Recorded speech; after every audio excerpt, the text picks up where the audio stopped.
Hey guys, this is Fred from Prettyfly Games, and this is episode 12 of how to build an online first-person shooter using Unity and Photon Fusion. In this episode we'll go through how to add bots that can handle navigation in the sea.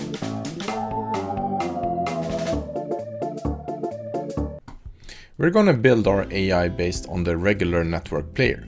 So let's start by changing a few things there. So let's go into network and open the network player in Visual Studio. We're gonna add a new variable so we can distinguish if this is a player or if it's a bot. So let's add public bool is bot, and it's gonna be false as a start. Then let's go into our spawner, because that is what is going to actually spawn our bots. So we need to create a new function in there. So let's see where we can add that, and this is a pretty good place after start. So let's add a new function, and we're going to call it void spawn bots, and this will be called by the host or the server that will start to spawn the bots. And we need some way of actually controlling if we have spawned the bots or not, so that we don't spawn too many bots. So let's add that is bots spawned, and we set it as false. Now in our spawn bots, what we want to do is we want to check if the bots have been spawned, and if they have, then we are not going to do anything. We're just going to return. If not, then we need to decide, okay, how many bots are we going to spawn? And we are starting with 10. And let's write it out into our debug log so that we can see, okay, number of bots to spawn, and then we have some debug information, how many players we have, and how many bots are already sort of in the game. So this is just some useful information that can be used to debug your game. And as we can see, a few things are not lighting up, like runner is showing as undefined or an error in there, and it's because we are using a mono behavior on this. So we need to change this into a simulation behavior, and that will remove our error there. Then we actually don't have a bot list, so let's add our list of bots as well after our boolean or before it. So it's going to be a bot list, a list of network players, so we can keep track of them. And when we're doing this, well, right now it's going to be 0 bots in the list, but it doesn't matter. We can use that later on to, well, spawn a few bots at the same or at the time, or spawn all of them at the same time. But let's leave it as it is for now. And so what we want to do now is that we have started our bot spawning. We need to decide, okay, or actually not decide, we need to loop through our bots. So we're looping from I is equal to 0 until the number of bots we want to spawn. And for each bot we are going to spawn, and we are going to spawn a prefab, just a regular player prefab, and we are getting a random spawn point. And then what we've added here is initialize bot before spawn. So if we look at the spawn, we can see that there is a way of actually overriding our on before spawn, and this code here, or this function, will be called before it is spawned. So that is a way for us to actually tell the game that, hey, this is not a regular player, this is a bot. And then we want to add our list to our, or add the spawned bot to our bot list so we can keep track of it. And then we are done, and we can say that, okay, we have spawned our bots. But then we need our function here to actually react when we are spawning our bot, so we can do some special things with it. And let's add that here. Initialize bot before spawn, and it takes a runner and a network object. So now it shows up as okay here. And we are getting our network object here, and we are getting our component network player, and we are saying that okay, our bot is set to true. Okay, so that's all good, but we need to call spawn bots somewhere. So when do we want to spawn the bots? And well, we can say that we want to have bots in the game when we have loaded our scene and we're done with that, because then we are ready to initialize our bots and get them ready to actually start to act. And but we want to make sure that we are actually not in our ready scene, because in our ready scene we don't want any bots, we just want regular players, and we need to make sure that we are the runner as well. So if we are the runner and we're not in the ready scene, then let's spawn some bots. Then we are going to make some changes to our character's movement handler.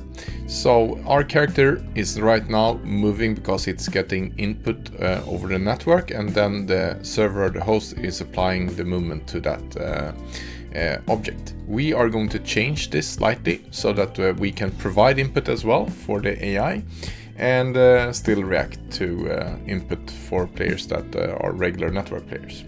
So what we want to do is we want to make sure that we have these variables that we are going to use regardless if we are a network player or if we're a bot. So we're going to use the same code that we already have, but we're going to sort of pretend that we're a player when we are a bot. So we have our movement input, aim forward, and is jump pressed. So those are the variables that we are actually collecting here. And now we need to change this code so it's actually not doing all the movement inside of this function. Instead, we are going to just move it outside, and we are going to make sure that okay, we are state authority, because the state authority can move things and regular clients cannot. So we have we can actually probably just copy our code here and move it in under here, and then we are going to just take our input here. So we'll take our aim forward from our networked aim forward, and then our movement input is coming from the network input data movement input, and is jump pressed is coming from that as well. Okay, so now we have taken care of actually getting the input, and then we are going to check that okay, we are the state authority, so we can move things around. So instead of using network input aim forward here, we are just going to use aim forward, and then the same for the other aim forward.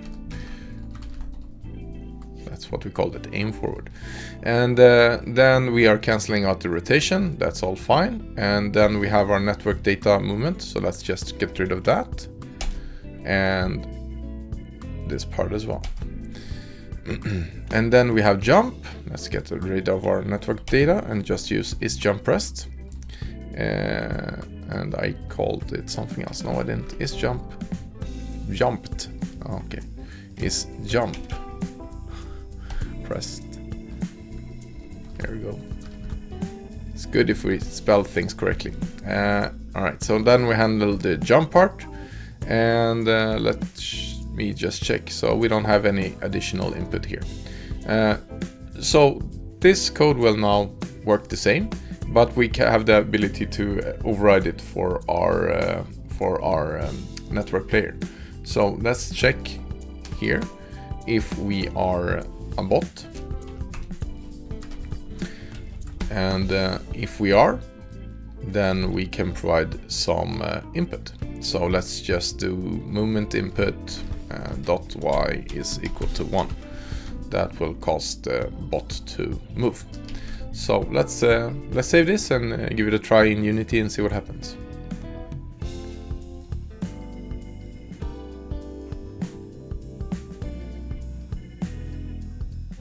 All right, so now we have, well, actually we collided probably with a bot or something because we're flying up in the air. So we have quite high velocity. So let's just reset our character controller. So our velocity gets reset, and hold on until we hit the ground again. So we can see that we do have some bots moving around, and my computer for some reason is lagging a lot, and I'm not really sure why. But it's actually my computer and not anything else. So we can see that our bots are moving around. They are running towards the map end, and we can shoot them and kill them. So they are working. So that's it. Now we're done. We have implemented bots and everything is great. Nah, just kidding. We're going to make them even better. So let's actually stop this. The first thing that we're going to take care of is this weird thing when we are hitting something that we're flying very high into the air. So let's go and open our network character controller in Visual Studio, or network character controller prototype custom in Visual Studio. So the character controller that Unity has a few weird things, and one of them is that when they are colliding with something, then you can quickly get a high velocity upwards. You can see that when you're sort of getting a grenade thrown under you in this game, then you are launched into the air, and some other cases where you're launched into the air. So we are going to add a very quick workaround for that, and never mind that the formatting of this code is weird. Let's add a check, and we are going to check if the move velocity y is larger than 10, then we're going to set it to 10. So that will force it to actually never go beyond 10, which is enough for you to be able to jump, etc. So that will solve the sort of flying upwards very quickly sort of cases. So that's a good enough workaround for us now. Now we want to make our AI a little bit better, but we don't want to add too much things in here.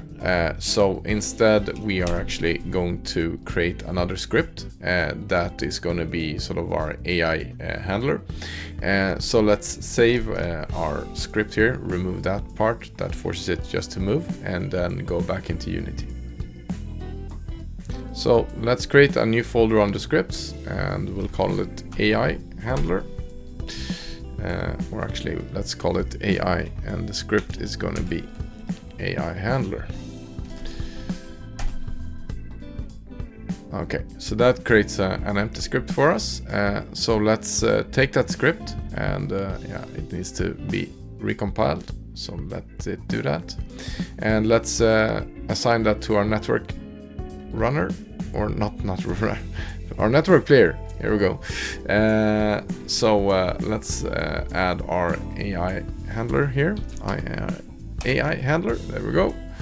And then let's just save that. So our AI handler, or AI, is going to be based on Navmeshes in Unity, and we are going to add that. So let's go into AI navigation, and which shows this area here, but we are going to try the new experimental component. So we are going to install that. So let's just click for details, and which will open the Unity page for that, which explains that, okay, we need to add a package. So let's just copy the package name, and hold on while it's compiling again for some reason.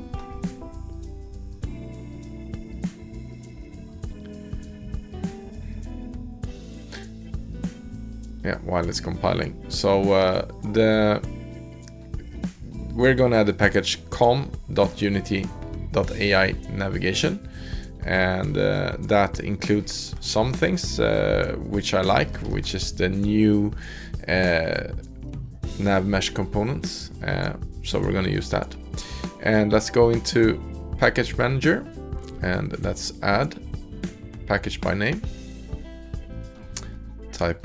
Paste in com.unity.ai navigation, press add, and wait for it to load. and install.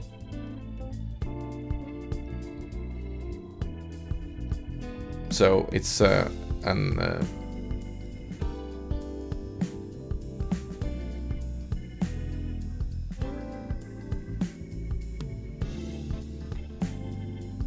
it's an experimental version, it says here, but yeah, I've been using it in a lot of projects and it's quite nice. So now we have installed that package.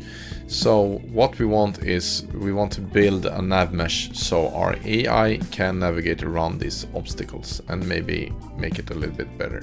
So let's go and create AI Navmesh surface, and then let's take our things that we want in our level and make them a child of our Navmesh here, and then we change collect objects all to children. So that will collect all of these objects and make them into Navmeshes.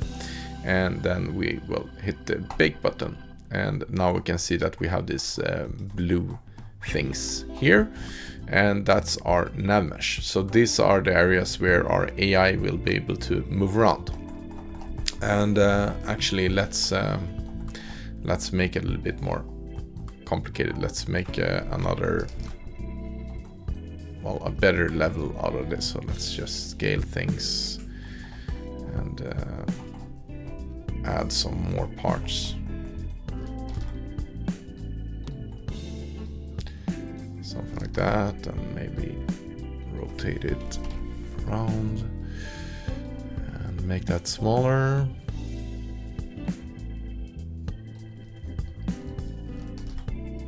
Something like that. So I will just make a level that is sort of more interesting and gives the ability for players to hide and run around, and make it a little bit more complicated for our AI to navigate as well. Yeah, that's good enough for us. There we go. So that's okay. So now we need to actually rebake that. So bake. So now we can see that, okay, we have our Navmeshes here, and that's well, what we can do as well, we can make them into static, just so that it knows that the world will not move. And hold on, and then navigation, let's just make sure that navigation static generate off mesh links, and then we can hit bake. Okay, so now we can see that the scene is baked, and we can start using our Navmeshes. So let's go and open our AI handler and in Visual Studio. So our AI is going to have some type of target. It's going to follow a player around or another AI bot. So let's add that transform target, and it also needs to be able to track how that target is doing, if it's dead or not. So let's add an HP handler for the target handler as well. And then we want it to be able to navigate around. So we will need some type of path that it should follow. So let's add that. So we're going to have a Navmesh path, and then we need to know if it has a complete path or not. And for this not to become red, we need to be using unitengine.ai. Then let's get rid of our update, and we are going to make sure that our Navmesh path is actually instantiated correctly.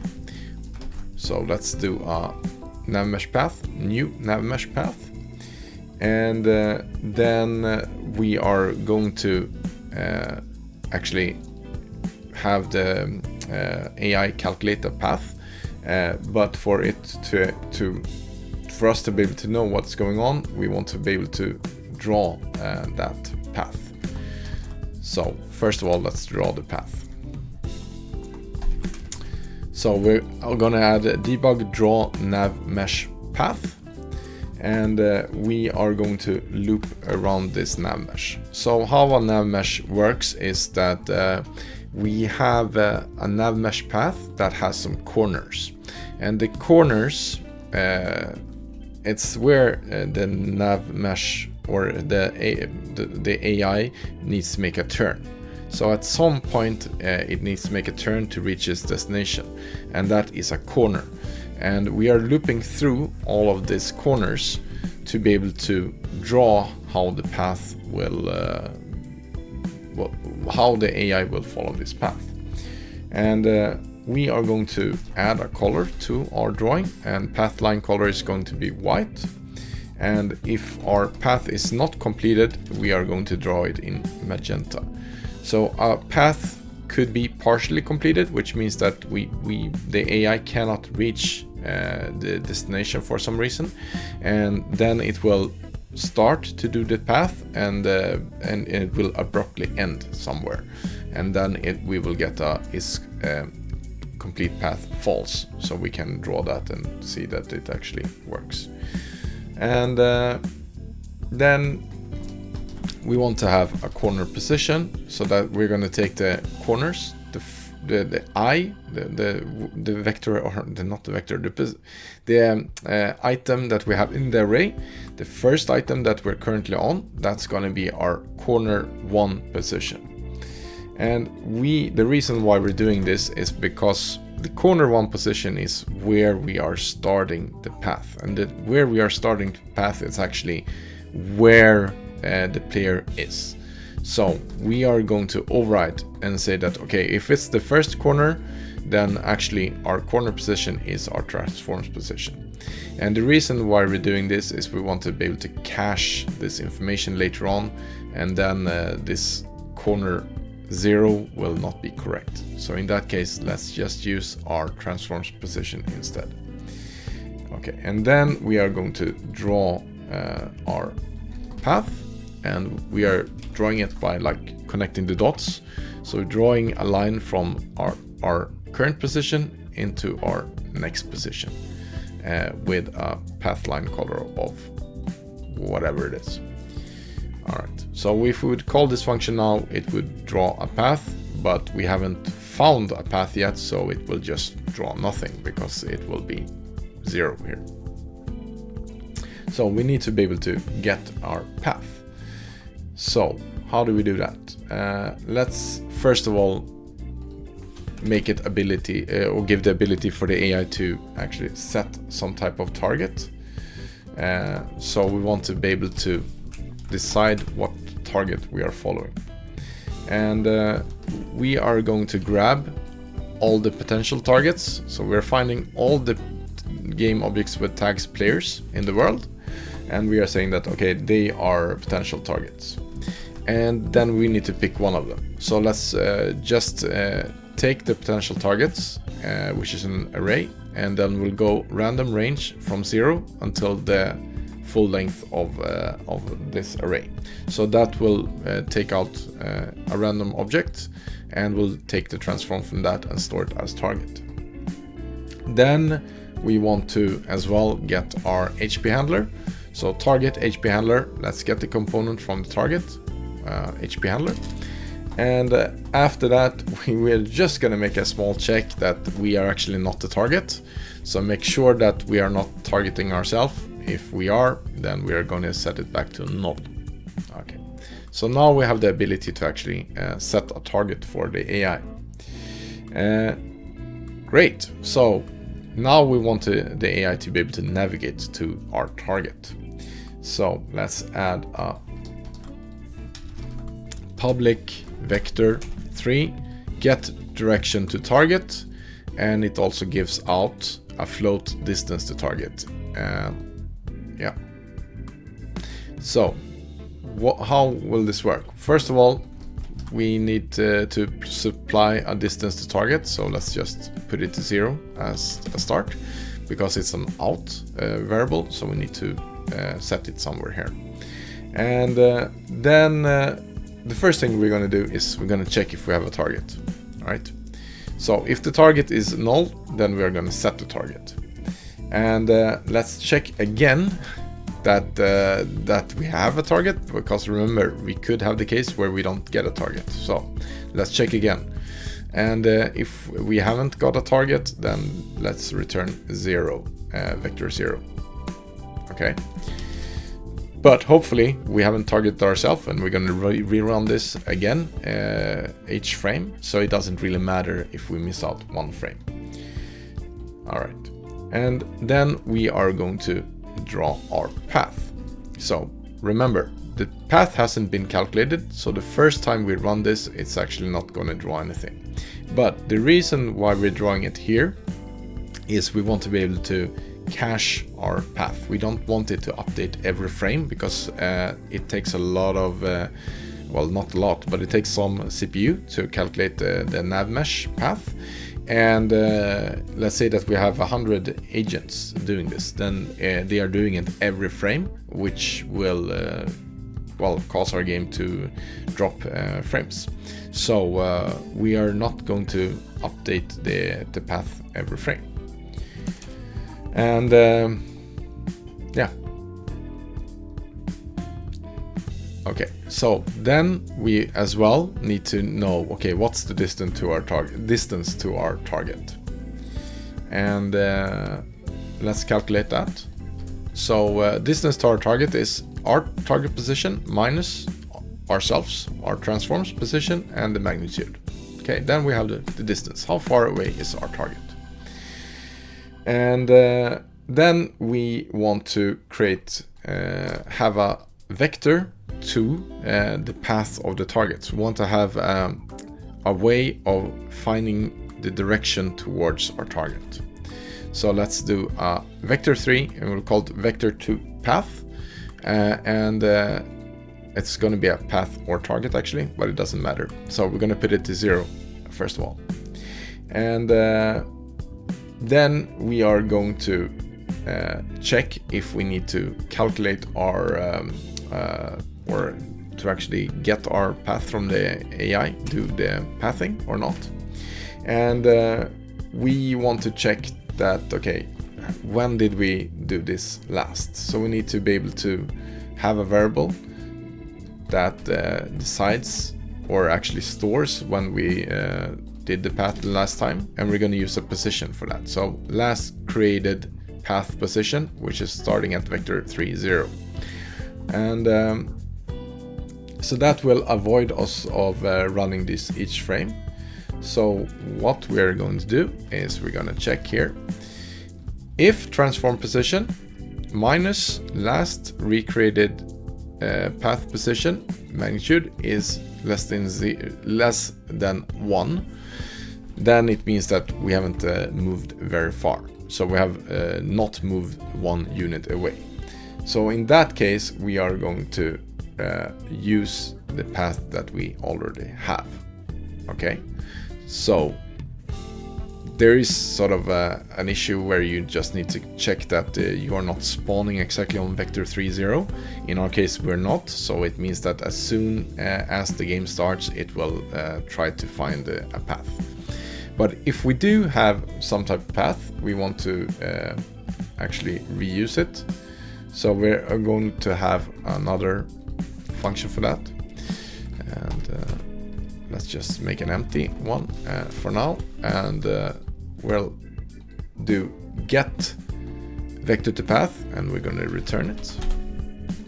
We'll come into that later, how we use it. And now that we're doing this, we can actually, we don't need the angel brackets there. There we go. Okay, and now we'll come into the calculation of the path, which is the interesting part. So we are not going to use a Navmesh agent that a lot of tutorials are using. Rather, we're just going to use the Navmesh. So the difference between using a Navmesh agent and just a Navmesh is that if you're using a Navmesh agent, you're getting a lot of movement code and a lot of things for free that the agent is taking care of automatically, but it's hard to control what it's actually doing. And in a networking situation, we want to have full control of what it's doing at all times. So we're going to make sure that our AI is not cheating. It's going to use the exactly same movements as our regular player. And so with a regular Navmesh, we get that, right?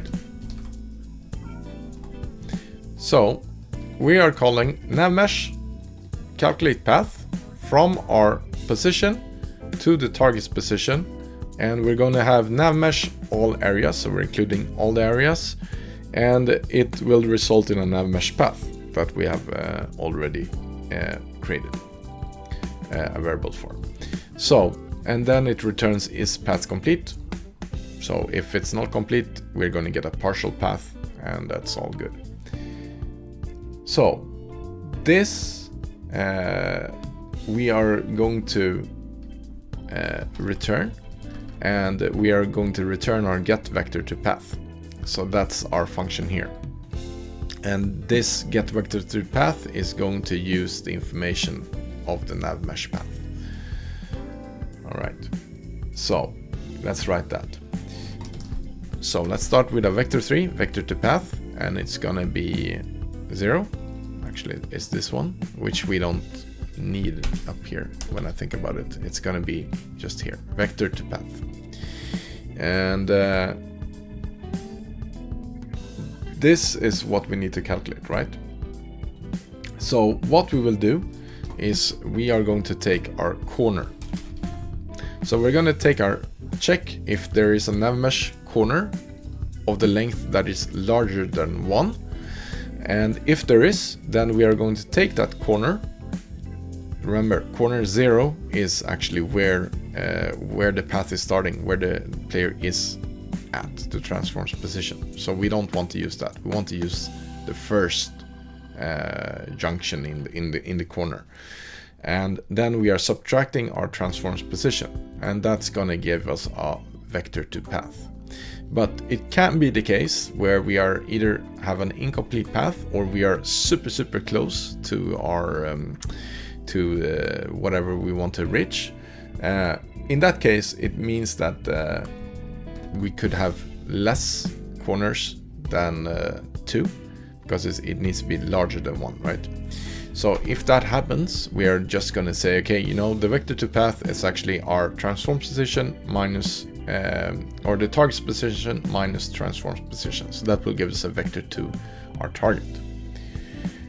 Then we are going to normalize this. And that makes it, normalized. So it becomes between -1 and 1, and nothing else. And then we are going to return it. All right, so that was some coding there, which can be a little bit confusing, but it's actually not that hard. It's quite easy. So let's save that, and then we need to actually use this information. So let's go into a character movement handler, and we need to be able to use our AI handler here.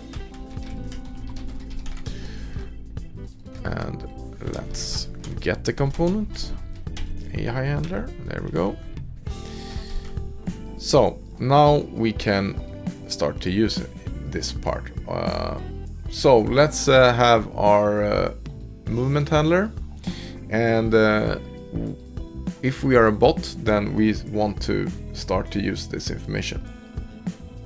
So let's create a direction to target, which is a vector3, and we'll use our AI handler, get direction to target, and provide an out float distance to target. So then we know how far away we are. And then we need to replicate how our player works. So we need to figure out what movement input we need to supply to our AI so it moves towards our target. And we're going to use transform, inverse transform, direction, and provide the direction to target. So that's going to be like, the reversed the reversed from the transform's point of view. That's going to be our inverse direction, which is actually the same as our movement input here. And we are going to make sure that we are only moving if we are far enough away from the target. So if we are closer than 3, we're not going to move. So our move input is going to be the new vector 2, inverse direction x, and inverse direction z. So that's going to be our direction towards our player, or the target. Then we want to be able to aim at the target. So we want it to aim at the target. So we'll use the aim forward director vector here, and we are going to lerp because we don't want AI to like move super quickly. Just we want it to spin more slowly, like a regular player, towards the target. So we're going to lerp the transforms forward vector into the direction of the target, and we're going to use runner.delta time times 5, and that's going to be our aim forward director vector. And yeah, that's probably what we need for it to move, and then aim towards our target. So let's save that and try it in Unity and see what happens.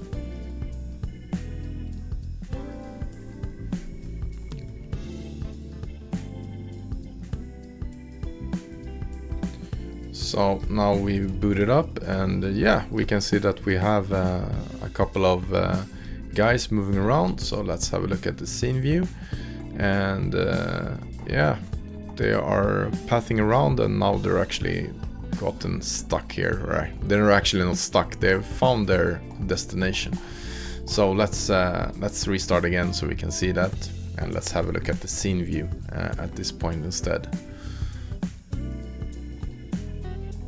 Alright, so here we have our AIs, and they are running around, and we can see that we have these white parts here, which is the paths they are following. And yeah, now they have come close enough to their targets, so that's why they are stopping. So that's cool, it's actually working. And let's give them the ability to shoot, so they can actually kill each other and also kill the player. So let's open the weapon handler in Visual Studio, and we'll do the same thing that we did with our regular movement handler. We're going to replace part of this code here, and we are going to check, okay, if we have gotten input, that's all fine. And if we haven't, then let's check if we are a network player.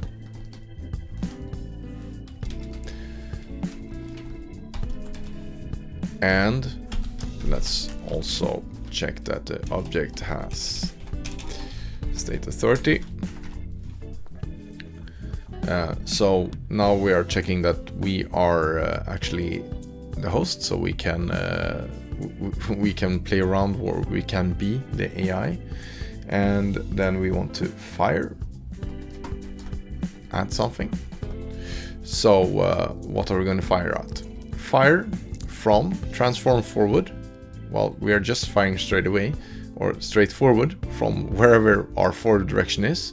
And this is our camera position, which is the transforms position, which is fine. But we don't want our AI to be perfect, so we are going to add a random vector, which adds some ability for the AI to miss. Otherwise it will hit the target at almost all the time. So with this we have some spread of the bullets. And we also need to make sure that it's actually not firing all the time. So we want to limit how fast an AI is allowed to fire. So let's add a last time fired. Let's add a variable here. Oops. Float AI fire rate, and it's going to be 1.5 to start with. So we are checking that, okay, our last time we fired was at this time, and we are going to add another check for the AI. So if the network player is a bot and the last time fired is less than AI fire rate, then return. So we're not going to allow it to fire faster than that. And so that the AI is not firing at exactly the same time, because all of the bots are running the code and they are being instantiated at the same time right now. So we don't want them to like fire at exactly the same time. So let's make them fire randomly. So after they fired the first time, we're going to add a random range between 0.1 seconds and 1.5 seconds. So that will give a more sensation of randomness. Then as well, all the bots have no name, and we want them to be able to have some type of name. So let's go into a network player, and when we are spawning, let's have a look at that. So right now object has input authority. So we want to be able to say that, okay, if it doesn't have input authority, and just need to check that this is the code for that. Yeah, but we have object state authority, and is bot. Then we are going to say that the nickname is going to be bot, and then let's add some random range 0 to 1000. So that will give the bot a name in the game. This was a baddie. Object.state authority, which is not correct. This is something I sometimes mess up, and it has large consequences. So we need to check object has state authority and is bot. That will change the nickname. All right, so now we can say this and try it in Unity and see how it behaves. So let's remove this show Navmesh so we can actually see some of our debug paths better. And let's have a look at the scene view, and now we can see that, okay, we are running around and they are shooting, and yeah, they are more or less starting to kill each other, which is what we want, right?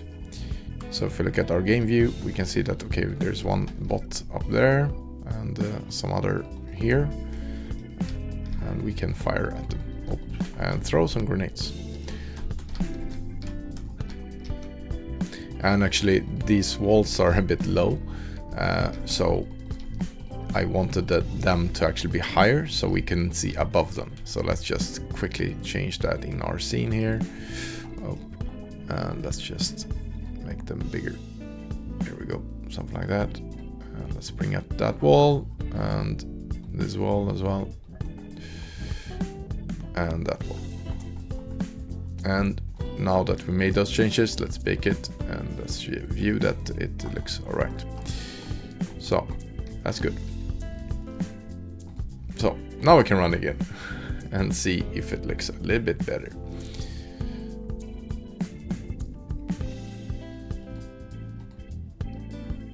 Yay, they're running around, and they are actually killing me, so that's good. And right now they are sort of a little bit retarded. Oops, I killed myself. They are just going to follow the same target until they kill it, and then they will select another target, and yeah, they will have some problems getting down from those ledges because there is no Navmesh paths connecting, allowing them to actually come down from the ledge. They might fall down like that one did, but they have no ability to actually find their way down, so they're just gonna stay up there and try to shoot at the other players. But there we go. Some very basic bots, but they are all looking the same, which is sort of super boring. So let's change that so they have unique looks as well. So let's go into network and find our outfit handler. So our outfit handler is the one that is dictating how it looks like, and right now we are starting up and checking if we have input authority. Then we are requesting to change the outfit, but in this case we actually don't have input authority over it, so we need to make some tiny changes. So let's add a code. Here we go, and we need to check if the network player is a bot, so we actually need that. Oh no, let's copy that one. So we need to have that. Other component, and network player.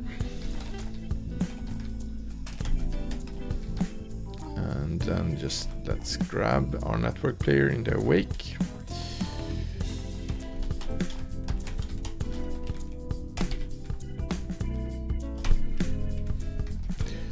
Alright, so now we have our network player, and when we are starting up, we are checking that are we a bot, and do we have state authority, and if we do, we can just go ahead and replace how we look.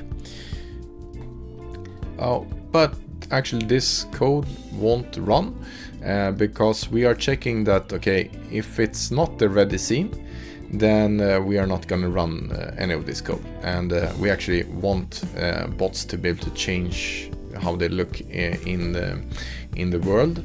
So let's add a check for that, and is not network player or is not bot, then it will actually run this code for the bots as well. So let's save that and try it in Unity. So let's try it out.